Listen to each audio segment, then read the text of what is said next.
Hello मेरे पर बच्चों, क्या हाल चाल। बढ़िया साहब, उम्मीद है आप सभी अच्छे होंगे और आपकी तैयारी भी एकदम बेहतर तरीके से चल रही होगी। बहुत सारे बच्चों की डिमांड थी कि सर फिजिक्स का एक न्यू पैटर्न पर आधारित क्वेश्चन पेपर लेकर आइए। तो अपने प्यारे रसगुल्लों के कहने पर आज हम फिजिक्स के एक नए पैटर्न पर आधारित 2025 में पूछे जाने वाले फिजिक्स के क्वेश्चन पेपर का पोस्टमार्टम बेहद सिंपल तरीके से करने वाले हैं। एकदम बच्चों ये लेटेस्ट आपका क्वेश्चन पेपर है जो आपका बोर्ड एग्जाम 2025 में सेम पैटर्न रहने वाला है, कुछ भी बदलाव नहीं रहेगा, इतना याद रखना। ठीक है, चलिए देख लेते हैं कि फिजिक्स का आपका क्वेश्चन पेपर 2025 में किस तरह से रहने वाला है। थोड़ा डिफिकल्ट हमने लिया है ताकि आप भी कमर कस के तैयार रहो कि भैया हाँ कितना क्वेश्चन कैसे पूछा जा सकता है। चलिए शुरू करते हैं। भाई सेम आपका क्वेश्चन पेपर इसी तरीके का रहेगा। ठीक, आपके यहां पर भैया दिया रहेगा कि अनुक्रमांक आपको फिल करना होगा, रोल नंबर, पृष्ठों की संख्या दे देगा। तो ये कम भी ज्यादा मतलब कम ज्यादा भी हो सकता है, इससे कोई दिक्कत ना। और यहां पर भैया आपको नाम अपना फिल करना होगा। ये सेट नंबर दिया रहेगा आपको, भाई कौन सा ये सेट नंबर रहता है। और 2025 भौतिक विज्ञान, तो देख रहे हैं भैया न्यू पैटर्न पर आधारित ये क्वेश्चन पेपर है। पूर्णांक आपका रहने वाला है 70। तो भैया इस बात से आप लोग भली भांति परिचित हैं कि ये कोई नई चीज नहीं है, ये आप सबको पता है कि भैया इतना तो हम हर एक पेपर में देख रहे हैं। ठीक है, चलिए अब यहां पर बच्चों आपको एक चीज ध्यान देना, ये जो समय भाई जो समय है इसको जरूर अपने माइंड में रखना होगा बच्चों। ये जो आपको टाइम दिया रहेगा 3 घंटे 15 मिनट का क्वेश्चन पेपर होगा आपका, जिसमें से भाई प्रारंभ के 15 मिनट तो आपको प्रश्न पत्र यानी क्वेश्चन पेपर पढ़ने के लिए दिए जाएंगे 15 मिनट, बाकी 3 घंटे में आपको अच्छे से क्वेश्चन पेपर को सॉल्व करना है। तो बेसिक से भैया इंस्ट्रक्शन वगैरह भी दिए रहेंगे। यहां पर आप अगर निर्देश पर नजर डालें, वैसे कोई पढ़ता नहीं है लेकिन आपको पढ़ना पड़ेगा, हम आपके लिए भैया यही कहेंगे। ठीक है, कि सभी प्रश्न अनिवार्य है, ये बाकी तो हमने बताया ना कि 15 मिनट ये सब दिया रहेगा। ठीक, भैया यहां पे आगे है कि प्रश्न पत्र में 5 खंड होंगे, आ बा शा और दा और या, 5 खंडों में आपका क्वेश्चन पेपर डिवाइड होगा। खंड आ के जो होंगे सारे क्वेश्चन बहुविकल्पी होंगे 1 नंबर वाले। खंड बा में भी अति लघु उत्तरीय प्रश्न होंगे, सारे क्वेश्चन 1 नंबर वाले। खंड सा में लघु उत्तरीय प्रश्न होंगे, इसमें प्रत्येक क्वेश्चन 2 नंबर का होगा भैया। और खंड दा में जो होगा आपका ये लघु उत्तरीय सेकंड होगा, ये फर्स्ट होगा, इसमें प्रत्येक क्वेश्चन 3 नंबर वाला। और खंड या में विस्तृत उत्तरीय प्रश्न होंगे 5 नंबर वाले। ठीक है ना, तो ये आपका भैया खंड आ बा सा दा और या में क्वेश्चन पेपर आपका बटा रहेगा। ठीक है, चलिए भैया ये तो हो गया निर्देश की बात। ठीक है, अब उसके बाद यहां पर अब आपका शुरू हो जाता है पेपर शुरू हो जाता है। ठीक है, तो चलिए, और आपको भी कमेंट करना है कि कितने क्वेश्चन आपके सही हो रहे हैं, यानी कितने क्वेश्चन इसमें से भैया हाँ लग रहा है कि मैं कर सकता हूं, ये चीज कमेंट जरूर करिएगा लास्ट में। ठीक, पहले आपको देखना है खंड आ से शुरुआत करते हैं। और फिजिक्स में ये जो बहुविकल्पी प्रश्न है ना, ये भी भैया आपको 6 नंबर देकर जाएगा, क्योंकि यहां से 6 बहुविकल्पी प्रश्न फिजिक्स के अंदर आने वाले हैं। ठीक है, तो यहां पर भाई शुरुआत कर देते हैं पहले ही क्वेश्चन से। चलिए बबुआ, पहला क्वेश्चन क्या कह रहा है, ध्यान से देखना। कह रहा है पहले का, ये फर्स्ट है कि समान वोल्टता के 2 बल्ब के प्रतिरोधों का जो अनुपात है वो 1:2 है। ठीक, रेजिस्टेंस का जो अनुपात दिया है वो 1:2 है, तो श्रेणी क्रम में जोड़ने पर उनमें शक्ति क्षय का अनुपात क्या हो जाएगा। देखिए प्यारा सा क्वेश्चन है, न्यूमेरिकल टाइप का है, बट डोंट वरी। अगर आप बात के लिए भैया तो हमने ऊर्जा और शक्ति और शक्ति क्षय बोले तो यहां ऊष्मा की बात कर रहा है। हमने एक फार्मूला बताया था रसगुल्लों, H बराबर होता है भैया I² RT, ये एक फार्मूला होता है। अगर इस फार्मूले से हम देखें तो आपके भैया यहां पे कह रहा है शक्ति क्षय का अनुपात निकालना है, मतलब यहां पे किसका निकालना है, H1 अनुपात H2 का। तो H1 बराबर रखेंगे तो भैया ये हो जाएगा I² R1T, क्योंकि भैया समान धार समान वोल्टता है भाई, V बराबर I/R होता है। तो यहां पर समान वोल्टता के बात कर रहा है, तो यहां पे धारा भी समान है और टाइम भी समान लग रहा है, तो ये हो जाएगा। इसी तरह से अगर हम H2 निकाल लें तो भैया I² R2T हो जाएगा। अगर इनका हम रेशियो अब निकाल लें तो H1/H2 बराबर क्या हो जाएगा भैया, ये I स्क्वायर R1T हो जाएगा बच्चों, और नीचे क्या हो जाएगा, I स्क्वायर R2T। अगर देखें तो ये कट गया, बचा क्या, केवल R1/R2 बच गया। अगर इनका भाई रेशियो देखें तो भैया R1 का मान 1 दिया, R2 का मान 2 दिया है, 1/2, तो H1 ratio H2 equal to कितना, 1, भाई यहाँ पे रेशियो 2, यानी 1:2 का अनुपात निकलकर सामने आ रहा है। ठीक है, विकल्प आपका 2:1 है, 1:1 है, 1:2 या फिर 1:4। तो हमारा जो सही विकल्प हो जाएगा option 3 is the correct answer. ठीक है, यानी तीसरा जो विकल्प है ना बच्चों, एकदम सही उत्तर हो जाएगा। ठीक है, 1:2। आई बात समझ में? चलिए रसगुल्लों आगे चलते हैं। दूसरा क्वेश्चन क्या कह रहा है बबुआ, ध्यान से देखिएगा भैया। दूसरा क्वेश्चन क्या कह रहा है, दूसरा क्वेश्चन बोल रहा है कि 10 ओम प्रतिरोध तथा कह रहा है 10 हेनरी स्वप्रेरकत्व की एक कुंडली 50 वोल्ट की एक बैटरी से जुड़ी है, और कुंडली में कह रहा है संचित ऊर्जा क्या हो जाएगी। देखना बच्चों, यहां पर भी न्यूमेरिकल टाइप का ही, कभी कभार ऐसा ही होता है, आपके 6 के 6 जो बहुविकल्पी प्रश्न है ना, सब के सब ऐसे न्यूमेरिकल ही फेंक देगा। ठीक है, कभी कभार हो जाता है, 7 सेट बनेंगे मान के चलना, तो उनमें से 5 बड़ा ही आसान होता है, मतलब करने लायक, हर एक बच्चा कर लेता है कि काम भर का। लेकिन 2 क्वेश्चन पेपर हर साल हमने देखा है ऐसे हो जाता है कि उसमें क्या है भैया, 70 में 30 से 35 नंबर करने में भी हालत खराब हो जाती है। वो इसलिए क्योंकि टेक्निकल होते हैं, न्यूमेरिकल बेस्ड ज्यादा होते हैं, और बच्चे वो चीज भाई ज्यादा से ज्यादा देखते नहीं हैं। तो आपको ये गलती नहीं करना है, कमर कस के तैयार रहना है। ठीक है, समझ गए क्वेश्चन? कह रहा है 10 ओम प्रतिरोध है और 10 हेनरी स्वप्रेरकत्व, तो यानी L का मान भी भाई 10 है और R का मान भी 10 है, और कह रहा 50 वोल्ट की एक बैटरी से जुड़ी है, तो संचित ऊर्जा निकालना है। कितना हो जाएगा, 125 वोल्ट सॉरी जूल, या 62.5 जूल, या फिर कह रहा है कि 250 जूल, या फिर भैया 500 जूल। तो चलिए देखते हैं ना। देखिए फार्मूला होता है किसके लिए भैया, कुंडली में संचित ऊर्जा, U बराबर 1/2 L इंटू आई स्क्वायर, ये डेरिवेशन भी बताया है। ठीक है, तो भैया यहाँ पे U बराबर 1/2 L, अब I का मान तो है नहीं, बट I बराबर V/R जरूर होता है, I बराबर V/R जरूर होता है, तो भैया इसको भी स्क्वायर कर देते हैं। तो U बराबर 1/2 बच्चों, L का मान भैया कितना दिया है, 10 दे दिया है, V का मान कितना दिया है बच्चों, 50 दिया है, और R का मान 10 दिया है। ठीक है, इसका वर्ग, तो इसको काट देते हैं अंदर अंदर ही। तो U बराबर ये 2 पंजे 10, 5 हो गया, और यहाँ पे 5 पंजे 25, ठीक है 25 हो गया। तो भैया U बराबर कितना आया, 25 पंजे 125। ठीक है, तो 125 जूल निकलकर आ गया, ऊर्जा की बात कर रहा है। ठीक है, तो हमारा विकल्प कौन सा हो जाएगा रसगुल्लों, 125 जूल, पहला ऑप्शन ही सही हो जाएगा। ठीक, option A is the correct answer. ठीक है ना, आई बात समझ में? ठीक, चलिए नेक्स्ट क्वेश्चन की तरफ चलते हैं बबुआ। क्वेश्चन नंबर 3, क्वेश्चन नंबर 3 देखते हैं। तीसरा क्वेश्चन, ये भी बड़ा ही प्यारा सा क्वेश्चन है बच्चों, बिल्कुल आप लोगों की तरह है ना, आप लोग भी बहुत ही प्यारे हो। नए साल में एक नए जोश और जुनून के साथ पेपर देना है, याद रखना। ठीक है, अपने थॉट को भी क्या करना है भाई, अपने थॉट में क्या है, चेंजिंग लाना है, एक नई सोच के साथ, एक नई ऊर्जा के साथ मेहनत करना, फोड़ना है। ठीक, चलिए कह रहा है कि एक प्रकाशिक तंतु में तंतु के ऊपर लेप की गई सतह का अपूर्णांक हो जाता है, बिल्कुल कम हो जाता है, पहले भी बताया था। ठीक है, तो एक प्रकाशिक तंतु में तंतु के ऊपर लेप की गई सतह का अपूर्णांक होता है, तंतु के पदार्थ से अधिक होता है, तंतु के पदार्थ से कम होता है, तंतु के पदार्थ के बराबर होता है, या फिर तंतु के पदार्थ से कोई संबंध ही नहीं होता है।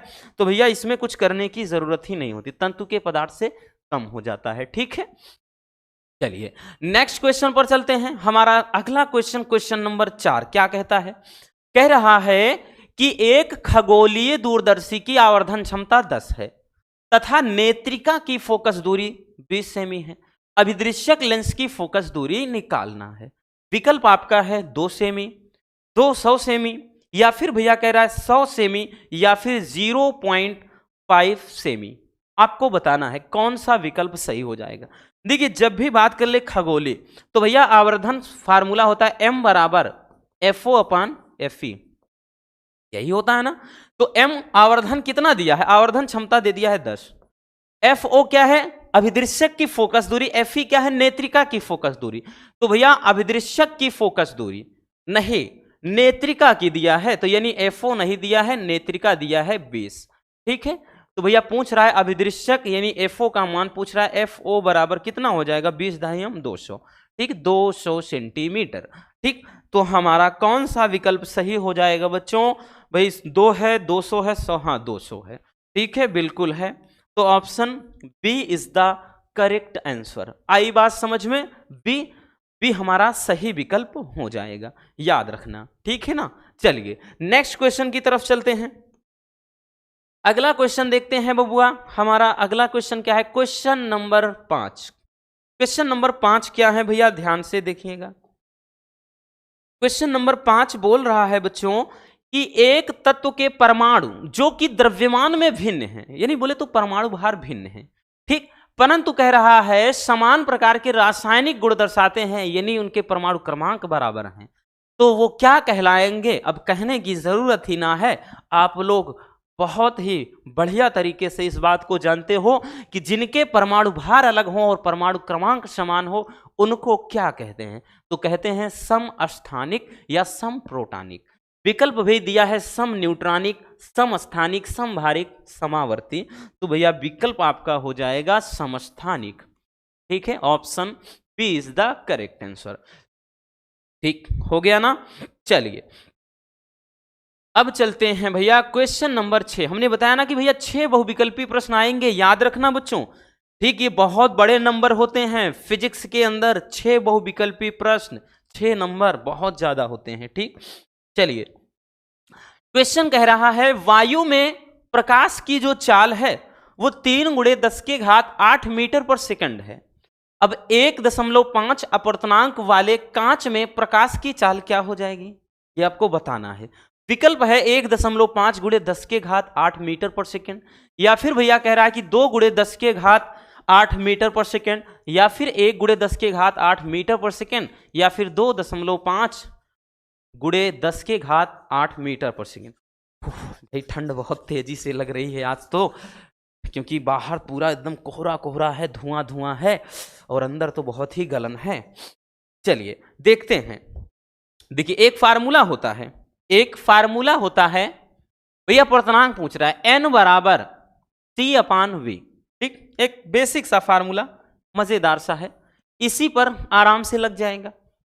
n बराबर पूछ रहा है तो भैया n बराबर हम लगाएंगे, c क्या है प्रकाश की चाल होता है 3 × 10⁸ मीटर पर सेकेंड, और इसके बाद भाई 1.5 अपवर्तनांक वाले, रुको वायु में प्रकाश की चाल इतना, एक अपवर्तनांक वाले कांच के, ठीक, हाँ। तो भैया देखिए, तो ये फार्मूला यानी यहां पर ध्यान देना, v यहां ले जाओ, v यहां ले जाओ तो C/n, क्योंकि n दिया है तो v बराबर यहां पर भैया n नीचे आ जाएगा, 1.5 n का मान दिया है, ठीक है, n का मान दिया है, काट देते हैं भैया, 2 कट गया भाई, 1.5 दूना 3, तो 2 × 10⁸ मीटर पर सेकेंड हो गया, ठीक है, 2 × 10⁸ मीटर पर सेकेंड। और इस भाई हिसाब से हमारा कौन सा विकल्प सही होगा, पहला तो नहीं होगा, दूसरा, हाँ दूसरा हो जाएगा, ठीक, ऑप्शन बी इसमें भी क्या है बबुआ, सही हो जाएगा, ठीक। तो ये आपका खंड आ फिनिश होता है। खंड आ में आपके 6 बहुविकल्पी प्रश्न होंगे 6 नंबर के, ठीक है। चलिए भैया आगे चलते हैं बच्चों, अब शुरुआत करते हैं खंड बा की। खंड बा में भैया सारे क्वेश्चन आपके 1 नंबर वाले होंगे। कितने नंबर के बबुआ, 1 नंबर। 1 मिनट भाई,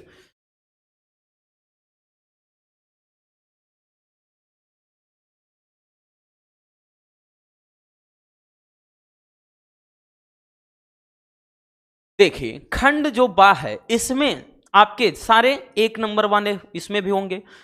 देखिए पहला क्वेश्चन क्या कह रहा है, दूसरे का पहला, उन परमाणुओं को जिनके नाभिकों में प्रोटॉनों की संख्या समान हो तथा न्यूट्रॉनों की भिन्न भिन्न हो क्या कहते हैं, ठीक। इसमें भी वही कह रहा है प्रोटॉन की संख्या समान हो, तो भैया क्या बताने की जरूरत है, समस्थानिक ही तो होंगे, समस्थानिक,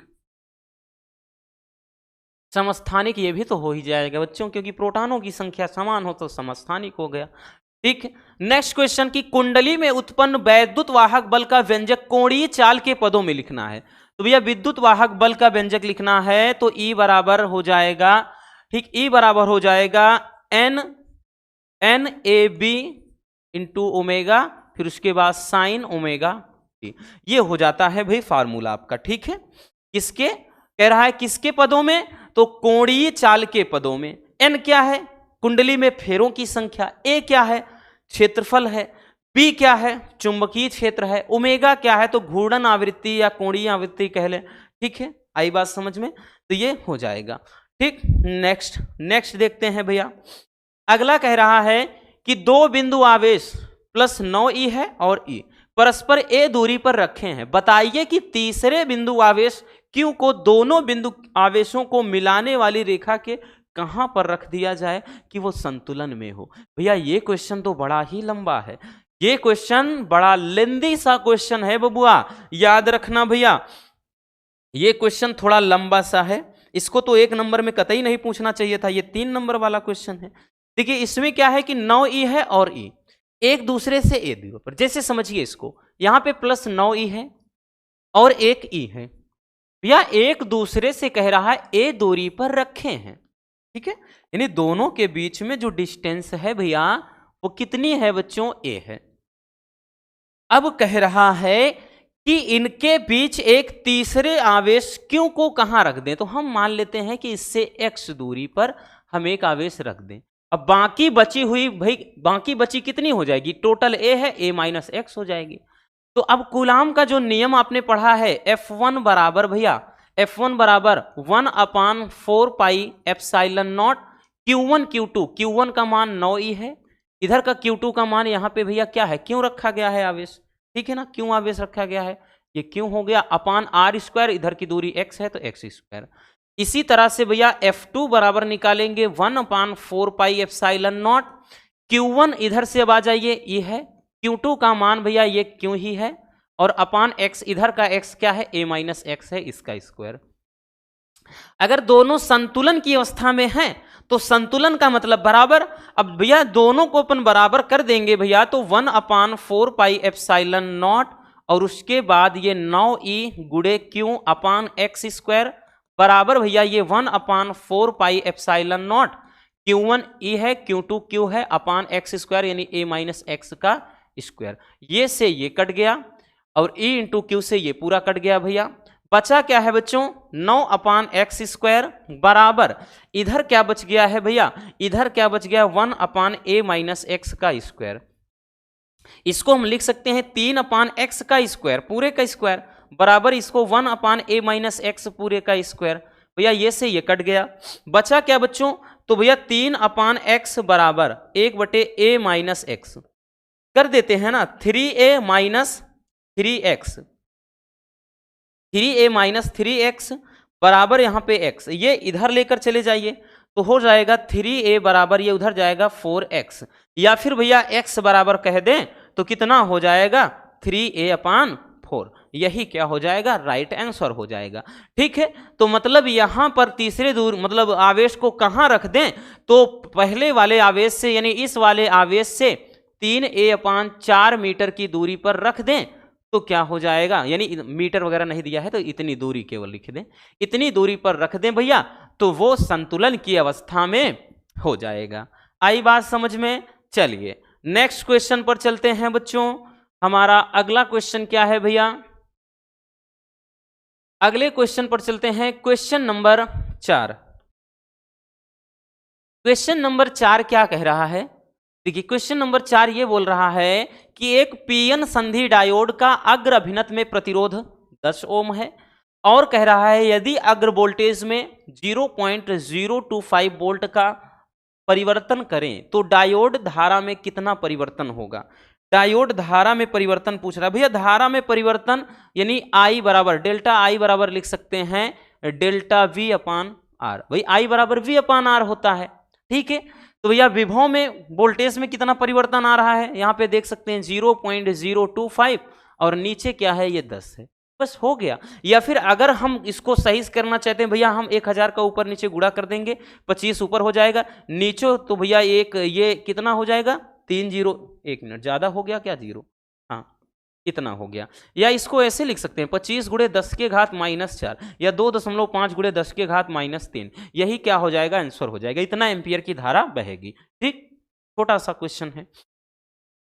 अगला क्वेश्चन देखते हैं क्या बोल रहा है हमारा। नेक्स्ट क्वेश्चन क्या कह रहा है, कह रहा है कि प्रत्यावर्ती धारा I बराबर ये I1 cos omega T I2 sin omega T के लिए वर्ग माध्य मूल मान धारा का मान ज्ञात करना। इसको करवाया है भैया, न्यूमेरिकल के टाइप से हमने इसको करवाया। अगर आपको याद हो IRMS इसमें कितना हो जाता है 1/√2, अगर आपको पता हो भैया करवाया है, और ये हो जाएगा रूट में ये I1 का स्क्वायर प्लस I2 का स्क्वायर। ठीक है, यही क्या हो जाता है भैया, यही फार्मूला मतलब इसका मान हो जाता है। ठीक, अब इतना जगह है नहीं कि यहां फिर से हम बता दें। ठीक है, चलिए नेक्स्ट क्वेश्चन देखते हैं।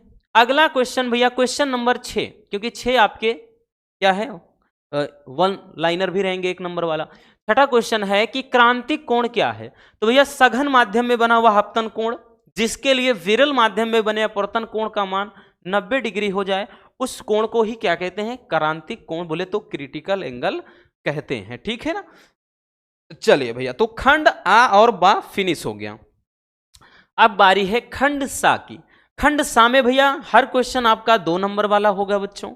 ठीक, चलिए देखते हैं खंड सा में किस टाइप के क्वेश्चन बनेंगे बुआ, याद रखना। देखिए भैया पहला क्वेश्चन क्या बोल रहा है, बहुत ही प्यारा सा क्वेश्चन है 3 का 1। किसी 30 सेमी फोकस दूरी के उत्तल लेंस के संपर्क में, कह रहा है 20 मतलब रखे 20 सेमी फोकस दूरी के अवतल लेंस के संयोजन से बने संयुक्त लेंस या निकाय की फोकस दूरी क्या होगी।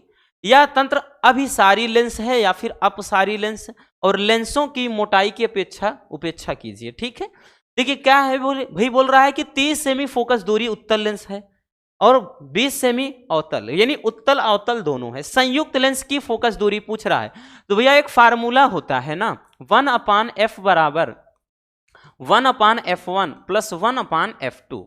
ठीक है, अब भैया यहां पे 1/f बराबर निकालेंगे, 1/f1 भैया उत्तल लेंस की फोकस दूरी है धनात्मक हो जाएगा, प्लस 1/f2 ये माइनस का हो जाएगा क्योंकि अवतल लेंस की फोकस दूरी ऋणात्मक होती है। तो 1/ यहां से f बराबर भैया एलसीएम अगर हम लेना चाहेंगे तो इनका एलसीएम कितना हो जाएगा 60 हो जाएगा। ठीक है, कितना हो गया भैया 60, यहां पे 30 दूना 60 माइनस लगाओगे और यहां पे 20 तिहाई 60। ठीक, तो 1/f बराबर माइनस का 1/60 या फिर कह लें भैया f बराबर कितना, केवल और केवल माइनस का 60 सेंटीमीटर। फोकस दूरी आ गई भाई माइनस में आ गई है, यानी ये अपसारी लेंस की भांति व्यवहार करेगा। अपसारी लेंस बोले तो अवतल लेंस। ठीक है, कौन सा लेंस, अवतल लेंस। आई बात समझ में, तो क्वेश्चन प्यारा सा था। चलिए हो गया ना, चलिए नेक्स्ट क्वेश्चन पर चलते हैं। अगले क्वेश्चन की बात कर लें भैया। हमारा नेक्स्ट क्वेश्चन क्या है बबुआ, कह रहा है कि धारा मापी की सुग्राहिता और वोल्टेज सुग्राहिता। तो भैया इनकी सुग्राहिता की बात कर रहा है। IS धारा मापी की होता है, NAB होता है अपान C ऐंठन है, ये धारा मापी की सुग्राहिता हो जाती है। और भैया वोल्टता की सुग्राहिता क्या हो जाती है, NAB होता है और नीचे C × R हो जाता है। ठीक है, जहां N क्या है भाई कुंडली में फेरों की संख्या, A क्या है तो क्षेत्रफल है, B क्या है चुंबकीय क्षेत्र, C क्या है ऐंठन है, और यहां पर एक्स्ट्रा हो गया R तो रेजिस्टेंस यानी प्रतिरोधी है। तो ये धारामापी की सुग्राहिता और वोल्टता की सुग्राहिता हो जाएगी। ठीक है, चलिए नेक्स्ट क्वेश्चन पर चलते हैं। हमारा अगला क्वेश्चन क्या है भाई, अगला क्वेश्चन देखते हैं। नेक्स्ट क्वेश्चन कहे क्या रहा है भैया कि 2 बिंदु आवेशों को वायु में एक निश्चित दूरी पर रखने पर उनके बीच 80 न्यूटन का बल काम करता है। कह रहा है इन्हीं आवेशों को एक परावैद्युत में इतनी ही दूरी पर रख दिया जाता है तो इस बल का मान क्या है 8 न्यूटन हो जाता है। ठीक, तो माध्यम का परावैद्युतांक ज्ञात करना है। मोस्ट इंपॉर्टेंट न्यूमेरिकल है, याद रखना, इसको तो हम मोस्ट इंपॉर्टेंट बोलेंगे। ठीक है भैया, किसी न किसी पेपर में टपक सकता है। देखिए बोल रहा है कि भैया 2 बिंदुओं के बीच को वायु में एक निश्चित दूरी के बीच मतलब निश्चित दूरी पर रखने पर उनके बीच बल 80 न्यूटन। तो भैया आप पढ़े हैं कूलाम का नियम, तो F बराबर 1/4 पाई एप्सिलॉन नॉट इंटू के होता है। के का मान परावैद्युत, यहाँ पे वायु के लिए है तो एक ही हो जाएगा, मतलब ही नहीं है। और यहां पर भैया Q1 Q2 upon are square. अगर इसमें देखें तो अब F का जो मान है वो 80 न्यूटन बोल रहा है। 80 बराबर 1/4 पाई एप्सिलॉन नॉट, और उसके बाद भैया Q1 Q2 upon are square. आई बात समझ में रसगुल्लों? इतना समझ में आया ना? अब उसके बाद आगे चलते हैं। आगे कह रहा है कि सेम कंडीशन हो बट यहां पे एक परावैद्युतांक वाला कोई माध्यम है, उसमें रख दें तो इस बल का मान 8 न्यूटन हो जाता है। मतलब अब की बार 8 न्यूटन हो जाएगा, और यहां 1/4 पाई एप्सिलॉन नॉट, अब की बार यहां के परावैद्युतांक का माध्यम है, और यहां Q1 Q2 upon are square, ये तो रहेगा। अब इनका भाग लगा देते हैं, ठीक है। तो भैया हम भाग लगाएंगे तो इधर वाले में ध्यान देना, इधर तो बच्चों हो जाएगा 80 और इसके बटे में ये 8 हो गया। इधर पूरा का पूरा 1/4 पाई एप्सिलॉन नॉट, थोड़ा ऊपर से लिखेंगे, 1/4 पाई एप्सिलॉन नॉट, ये Q1 Q2 upon are square, और नीचे भैया ये 1/4 पाई एप्सिलॉन नॉट इंटू के है, और ये Q1 Q2 upon are square. भैया ये पूरा से ये कट गया, ये से ये कट गया, भाई बटे के बटे है, ये ऊपर चला जाएगा, तो यानी 80/8 ये बराबर केवल के हो जाएगा, क्योंकि 1/1 के है। ठीक, काट देते हैं भैया, 10 आ गया। परावैद्युतांक कितना आया रसगुल्लों? 10 आ गया। पूछ क्या रहा है? परावैद्युतांक ही तो पूछ रहा है, तो कितना आया? 10 आ गया। तो है ना क्वेश्चन लाजवाब? भाई मजा आ रही? नहीं मजा आ रही तो भाई दबा के लाइक करिएगा, ठीक है ना? जितना हो सके इस वीडियो को उतना ज्यादा प्यार दीजिए, ठीक। नेक्स्ट क्वेश्चन पर चलते हैं ना भैया। हमारा अगला क्वेश्चन ध्यान से सुनिएगा रसगुल्लों। कह रहा है कि भाई चौथा क्वेश्चन है कि 0.2 mm चौड़ाई यानी मिलीमीटर है चौड़ाई वाले रेखा छिद्र से 2 मीटर दूरी पर रखे, भाई 2 मीटर दूरी रखे, यहां परे है यानी पर्दे होगा, पर्दे पर विवर्तन प्राप्त होता है। पर्दे पर केंद्रीय उच्चिष्ट के दोनों ओर 5 mm पर प्रथम निम्निष्ठ पाया जाता है, तो प्रकाश की तरंग दैर्घ्य क्या हो जाएगी? देखिए भैया ये आपके सेकंड वाले में से है, 0.2 mm चौड़ाई का दिया है, तो इतना रेखा छिद्र की चौड़ाई ई का मान दे दिया है 0.2 mm, ठीक है, इतना mm दे दिया है, ठीक है। तो इसको अपन मीटर में बदलेंगे तो 0.2 गुणे 10 के घात -3 मीटर इसको बना लेंगे। फिर उसके बाद डी का भाई पर्दे की दूरी 2 मीटर ही दिया है। आगे कह रहा है कि 5 mm यानी ये क्या है, केंद्रीय उच्चिष्ट की जो चौड़ाई यानी रेखा छिद्र की चौड़ाई x का मान दिया है कितना? 5 mm। इसको भी अपन क्या कर लेते हैं भाई 5 गुणे 10 के घात -3 mm मतलब मीटर में कर देते हैं। फार्मूला क्या होता है? लेमडा बराबर मतलब ई बराबर यानी जो रेखा छिद्र की होती है चौड़ाई ई बराबर होता है lambda into D upon x. इसी पे अगर लगा देंगे ना तो आराम से काम हो जाएगा, ठीक है। तो इसको भैया स्क्रीनशॉट अगर करना हो कर लीजिए।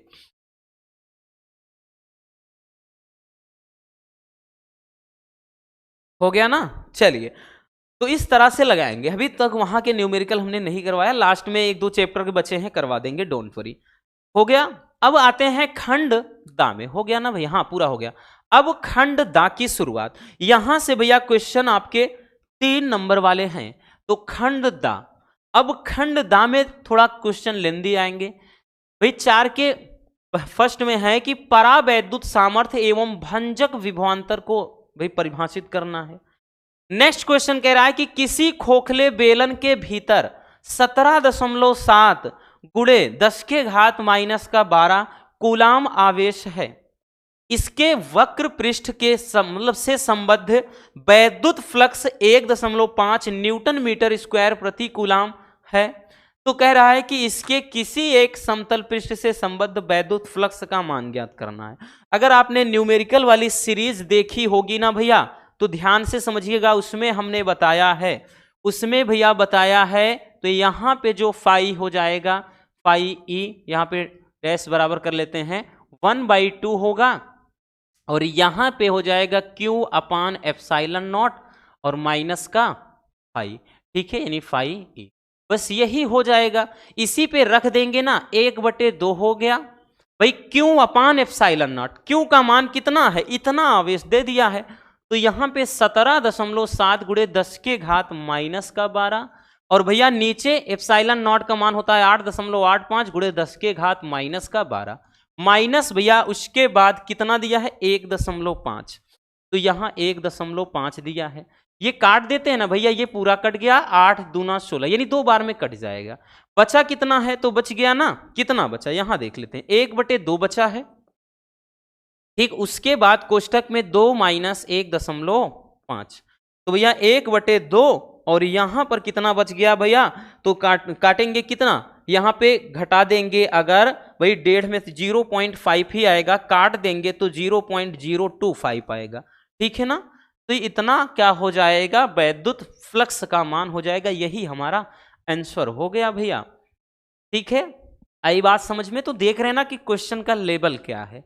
यहाँ पे सारे क्वेश्चन ऐसे ही नहीं है कि बस केवल परिभाषा पूछ लिया जाए इधर उधर, अभी तक तो डेरिवेशन भी नहीं स्टार्ट हुआ, देख रहे हैं ज्यादातर न्यूमेरिकल बेस्ड, तो कभी कभार होता है, यही होता है भैया, जो कुछ सोच कर जाओ भाई, हमारे सोच के अनुसार सब काम नहीं होता है, कभी कभार होता है ना कि भैया जिसको समझ के जाओ वो आउट ऑफ सिलेबस हो ही जाता है। क्रिकेट में देखा होगा कभी कभार, एक भाई आकर के, अभी देखा है कुछ दिन पहले नीतीश रेड्डी है ना, वो आउट ऑफ सिलेबस आए, विराट कोहली फेल, उसके बाद पता चले यशस्वी जायसवाल तो भाई ठीक ठाक ही बंदा खेलता है, उसके बाद भाई Rohit Sharma fail, KL Rahul fail, Pant fail, बड़े बड़े क्रिकेटर, जडेजा फेल, लेकिन नीतीश रेड्डी आकर शतक मार देता है, तो वो निकल गया ना आउट ऑफ सिलेबस। वही आपके साथ भी होगा अगर आप तैयारी नहीं करके जाओगे, ठीक है, क्योंकि वो ऑलराउंडर होकर के भैया टेस्ट में शतक मार देता है, तो याद रखना। इसी तरह से भैया कभी कभार बड़ा ही गड़बड़ हो जाता है। अब ये क्वेश्चन भैया आपका लास्ट वाले, एकदम लास्ट से, मतलब 13वें नंबर का है भाई, सबसे लास्ट तो आपका जो 14वां चैप्टर है वो है, तो 13वें चैप्टर से ये क्वेश्चन है, ठीक है, कि एक कह रहा तारे में प्रारंभ में इतना न्यूट्रॉन है और यह निम्न प्रक्रम दिया गया है, ठीक, और नाभिकीय संलयन का जो पूरा प्रोसेस है, यदि तारे के द्वारा विकसित मतलब विकिरित कह रहा औसत शक्ति इतना वाट हो, तो तारे की न्यूट्रॉन आपूर्ति लगभग कितने समय में मतलब कितने समय बाद समाप्त हो जाएगी, और यहां पर सबका जो मास है द्रव्यमान दिया गया इतना AMU में, ठीक है।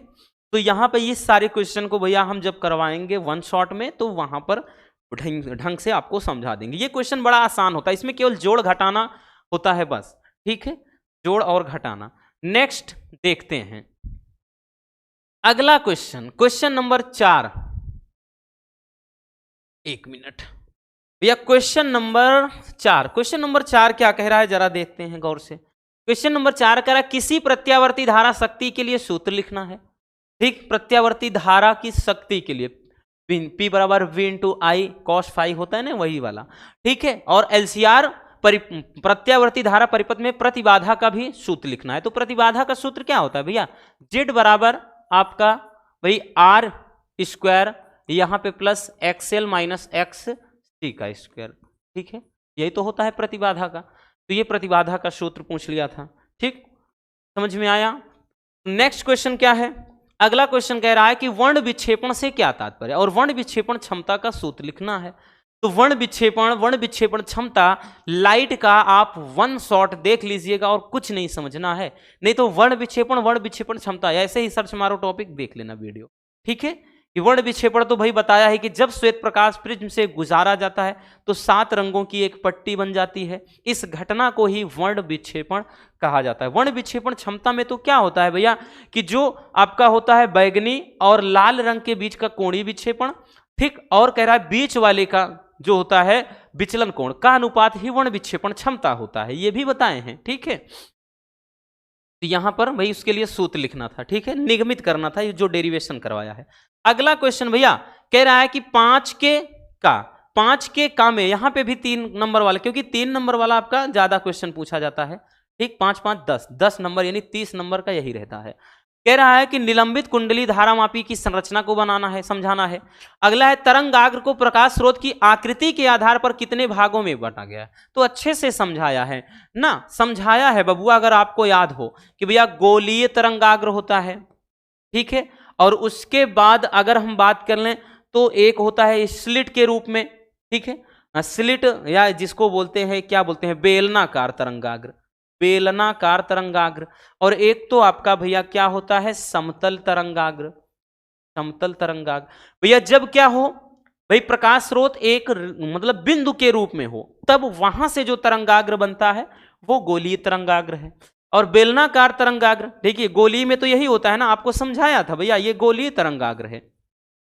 बेलनाकार तरंगाग्र में जब बेलन के रूप में शेप हो इस तरह से, ठीक है, इस तरह से भैया, ठीक, इस तरह से, तो ये बेलनाकार तरंगाग्र हो जाता है।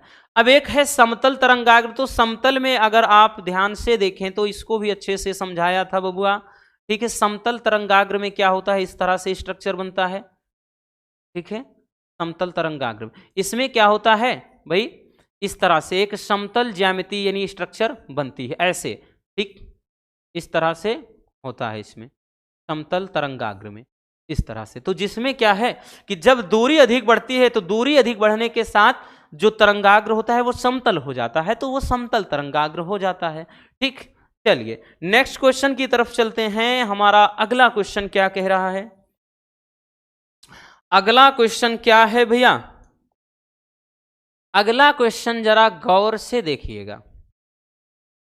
देखिए अगला क्वेश्चन बोल रहा है कि प्रकाश, बोल रहा है भैया कि प्रकाश वैद्युत उत्सर्जन के लिए शर्तों का, भाई प्रकाश वैद्युत उत्सर्जन का जो नियम होता है वही लिखना है। वन शॉट में समझाया है ना, द्रव्य तथा विकिरण की द्वैत प्रकृति में, तो उसमें प्रकाश वैद्युत प्रभाव या प्रकाश वैद्युत उत्सर्जन का जो नियम होता है वही आपको लिखना है, ठीक है। और नेक्स्ट क्वेश्चन की सेल का आंतरिक प्रतिरोध किन किन बातों पर निर्भर करता है, तो भैया आंतरिक प्रतिरोध पहला किस पर निर्भर करता है, तो प्लेटों के बीच की जो इलेक्ट्रोडों के बीच की दूरी, इलेक्ट्रोड के बीच की दूरी पर निर्भर करता है, इलेक्ट्रोड के बीच की दूरी पर। दूसरा बात कर लें तो जो आपका वैद्युत अपघट्य होता है उसकी प्रकृति पर, ठीक, या वैद्युत अपघट्य की सांद्रता पर लिख सकते हैं, अपघट्य, वैद्युत अपघट्य की सांद्रता पर, की सांद्रता पर, वैद्युत अपघट्य की सांद्रता पर। और तीसरा क्या है भैया, तो तीसरा क्या होता है, क्षेत्रफल, प्लेटों के बीच मतलब प्लेटों के क्षेत्रफल पर, ठीक है, ये ध्यान देना, ठीक, क्षेत्रफल पर निर्भर करता है। ये क्या है, आंतरिक प्रतिरोध, ठीक है, के संबंध में हो जाता है ना। चलिए नेक्स्ट क्वेश्चन पर चलते हैं। हमारा अगला क्वेश्चन क्या है देखते हैं। अगला क्वेश्चन जरा गौर से देखिएगा। अगला क्वेश्चन क्या बोल रहा है बच्चों, हमारा नेक्स्ट क्वेश्चन है रसगुल्लों, कह रहा है कि एक व्हीट स्टोन सेतु के प्रयोग में पहले सेल की कुंजी दबाते हैं, फिर कुंजी मतलब फिर धारा मापी की कुंजी दबाते हैं, क्यों, तो पूरा वही कारण सहित दर्शाया था कि क्या होता है इसमें, ठीक है। यानी व्हीट स्टोन सेतु वाला देख लेना, क्योंकि ये पूरा का पूरा आपको पूरा मतलब कार्य विधि लिखना पड़ेगा पूरा। अब खंड या, ठीक, खंड या, अब यहां से सारे क्वेश्चन कितने नंबर वाले, तो भैया आपके सारे क्वेश्चन 5 नंबर वाले शुरू होंगे, ठीक है। कितने नंबर वाले, 5 नंबर वाले, ठीक है भैया, 5 नंबर वाले क्वेश्चन शुरू होंगे। चलिए देखते हैं ये किस टाइप के क्वेश्चन बनेंगे, ये क्वेश्चन किस टाइप के बनेंगे, गौर फरमाइएगा। देखिए भैया पहला क्वेश्चन दिया है 6 का, ये पहला है, देखिए 6, 7, 8 ऐसे करके आएगा, अथवा में सब में रहेगा, इसीलिए 5 नंबर वाले में यही फायदा आपका होता है कि अत्यधिक दूरी पर स्थित बिंदु पर वैद्युत द्विध्रुव की अच्छी स्थिति में वैद्युत क्षेत्र की तीव्रता का व्यंजक लिखना है। अथवा में देखते हैं, ये भाई अथवा गलत जगह लग गया है, अथवा में देखते हैं क्या दिया है, अथवा में आपका दिया है कि एक आवेशित लंबे तार के निकट वैद्युत क्षेत्र की तीव्रता का व्यंजक, भाई ये भी देखिए प्यारा सा है डेरिवेशन। अगला है 7वें में, 7वां क्वेश्चन है कि श्रेणी भाई अनुनादी परिपथ के लिए अनुनादी आवृत्ति का सूत्र प्राप्त करना है, और अनुनादी आवृत्ति प्रतिरोध पर कैसे निर्भर करती है, तो इसको तो भैया अभी 2 नंबर वाले क्वेश्चन में ही हम करवाए हैं, 1 से 8 चैप्टर के बीच जितने इंपॉर्टेंट क्वेश्चन करवाए हैं 2 नंबर, उसमें तो पूरा डेरिवेशन ही बता दिया, बट यहां पर तो देखिए 5 नंबर का पूछा है। अथवा में क्या है, मैक्सवेल के वैद्युत चुंबकीय तरंगों का सिद्धांत देख लेना, आपका वैद्युत चुंबकीय तरंग 8वां चैप्टर का 1 शॉट देख लेना, वहां पे ये बताया गया है। ठीक भैया, अभी तक यहां से ऐसा कुछ हमको देखने को नहीं मिला कि जिसमें हमको ये बोलना पड़े कि हाँ ये चीज तो डिफिकल्ट है, हमने तो भैया इसको दिया ही नहीं है। चलिए 8वां क्वेश्चन देखते हैं। 8वां क्वेश्चन भैया देखिए, 8वें में कह रहा है कि परमाणु के आयनन विभव से आप क्या समझते हैं, और हाइड्रोजन की nवीं कक्षा में इलेक्ट्रॉन की ऊर्जा का सूत्र लिखना है। याद करो वो दिन, En बराबर -13.6 अपान n square eV electron volt. भैया ये फार्मूला लिखना है, यानी उसका आयनन विभव के बारे में पूरा दर्शाना है। ठीक है, तो यहां हाइड्रोजन परमाणु के प्रथम उत्तेजन विभव और आयनन विभव का मान अलग अलग, यानी इस फार्मूले की मदद से अलग अलग मान निकाल लेना है। ठीक है, E1 E2 ऐसे मान करके, है ना। चलिए नेक्स्ट क्वेश्चन, यानी ये हाइड्रोजन स्पेक्ट्रम से है जो वन शॉट में करवाया है। अथवा में क्या दिया है कि कोई प्रकाश पुंज बिंदु P पर अभिसारित होता है। कोई लेंस इस अभिसारी पुंज के कह रहा है कि पथ में बिंदु P से 12 सेमी की दूरी पर रखा जाता है। यदि यह 20 सेमी की फोकस दूरी का उत्तल लेंस है और 16 सेमी की फोकस दूरी का उत्तल लेंस, मतलब दो कंडीशन बन रही, एक बार 20 सेमी की फोकस दूरी ले लेना है, एक बार 16, तो दो अलग अलग आंसर आ जाएंगे। ठीक, याद रखना। तो भैया ये अथवा वाला हो गया। अब उसके बाद चलते हैं आपका एकदम लास्ट वाला क्वेश्चन, क्वेश्चन नंबर 9। तो भैया 6 3 9, तो यहां पर आप मान के चलिए आपका भैया 6वां क्वेश्चन और 7वां क्वेश्चन, 8वां क्वेश्चन, 9वां क्वेश्चन, तो ये आपके 5 नंबर वाले होंगे। देखिए इसमें क्या बोल रहा है। 9वां क्वेश्चन है कि ट्रांसफार्मर का सिद्धांत क्या होता है, और ऊंचाई तथा अपचाई ट्रांसफार्मर में अंतर लिखना है, और ट्रांसफार्मर में ऊर्जा क्षय का कारण लिखना है। भाई ऊर्जा क्षय क्यों? भाई देखिए ट्रांसफार्मर सिद्धांत किस सिद्धांत पे कार्य करता है? अन्योन प्रेरण। तो भैया यहां पे पूरा अंतर अच्छे से समझाना है, और कह रहा है कि इसमें ऊर्जा क्षय का कारण क्या है, तो भंवर धारा, क्योंकि भंवर धारा उत्पन्न होने के कारण ही ट्रांसफार्मर में ऊर्जा की हानि होती है। यहां अथवा आधना लिख लिया है। तो अथवा में क्या दिया है? प्रत्यावर्ती धारा जनित्र। बोले तो भैया किसके बारे में बात कर रहा है? डायनेमो के बारे में। किसके बारे में? डायनेमो के नामांकित चित्र के द्वारा प्रमुख भागों की व्याख्या करना है, यानी कितने भाग होते हैं पूरा सचित्र वर्णन करना है। तो इस तरह से आप देख रहे हैं कि फिजिक्स का क्वेश्चन पेपर आपका ऐसे हूबहू पूछा जाएगा। अगर इस बेसिस पे आप रेगुलर भैया सप्ताह में भले एक ही क्वेश्चन पेपर सॉल्व कर रहे हैं ना, तो आपकी तैयारी बहुत ही बेहतर हो जाएगी। नहीं भी कर पाते हैं, डोंट वरी, हम ऐसे रेगुलर, अब भैया टाइम नहीं है तो इसलिए बीच बीच में हम कोशिश करेंगे कि सप्ताह में एक मॉडल पेपर हर एक सब्जेक्ट के लिए हम जरूर लाएं। ठीक, तो बस बच्चों आज के इस वीडियो में इतना ही। उम्मीद है मेरे प्यारे रसगुल्लों को आज की ये वीडियो काफी ज्यादा पसंद आई होगी। मिलते हैं किसी और शानदार टॉपिक के साथ। Love you, bye bye, take care. और हाँ, चैनल को सब्सक्राइब कर लीजिए, जल्द से जल्द अब की बार मिलियन पहुंचा दो रसगुल्लों। बहुत भाई यही हमारी बहुत दिली तमन्ना है कि अब की बार जल्द से जल्द हम मिलियन यूट्यूब फैमिली देखें। ठीक, love you, bye bye, take care. और हाँ, एक प्यारा सा कमेंट बॉक्स में छोड़ दीजिएगा।